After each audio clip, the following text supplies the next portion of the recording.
பாஜக தலைமை சில விஷயத்த பரிசீலனை பண்ணணும்.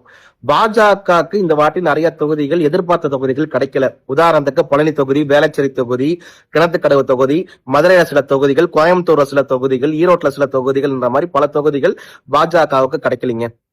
அண்ணாமலை அண்ணனை நிறைய பேர் புறக்கணிக்கிற மாதிரி தெரியுது. புறக்கணிக்கிறீங்கன்னு சொல்லல, புறக்கணிக்கிற மாதிரி தெரியுதுங்க. பாஜக ஒன்னும் எவன் அப்போட்டு கட்சியும் கிடையாது. இந்த ஆளு வெளியில போகணும்னு சொல்றதுக்கு.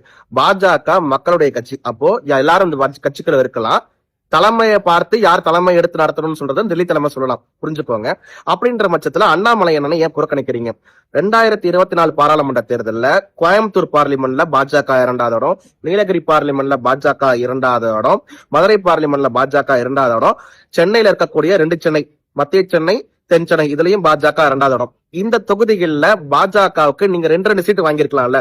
கன்னியாகுமரி மாவட்டத்துல நீங்க 4 சீட்டு வாங்கிருக்கீங்க. அதே மாதிரி புதுக்கோட்டை மாவட்டத்துல 3 சீட்டு வாங்கிருக்கீங்க. புதுக்கோட்டையில பாஜக ரொம்ப வளர்ச்சி அடைஞ்சிருச்சு. கோயம்புத்தூர்லயும் மத்திய சென்னையில தென் சென்னையும் பாஜக வளர்ச்சி அடையல அப்படின்னு நீங்க சொல்ல வரீங்களா? தெரியலீங்க.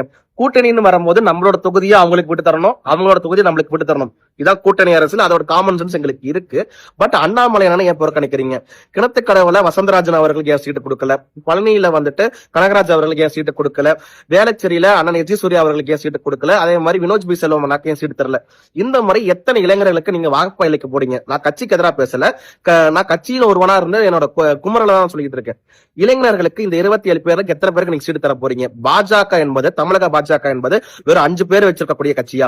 அதுலயும் ஒருத்தர் சொல்றாரு அண்ணாமலை போட்டியிடுவது தலைமை தான் முடிவு பண்ணுன்றாரு ஒருத்தர். அப்போ அவர் சாத்தூர் தொகுதியில போட்டி போடுறத யாரு உங்களுக்கு டிக்ளேர் பண்ணா? இப்ப டெல்லியில இருந்து சாத்தூர்ல இன்னார் தான் போட்டி போடணும்னு சொல்லிட்டாங்களா? அப்ப உங்களுக்கு போட்டு யாருங்க சொல்றது? அப்போ அண்ணாமலை அண்ணன் கட்சியை 11% வளர்த்தி இருக்காருன்னா அதுக்கு உண்டான சீட் சாரிங்க நீங்க வாங்கிட்டீங்களா? 27 சீட் வாங்கிட்டீங்க.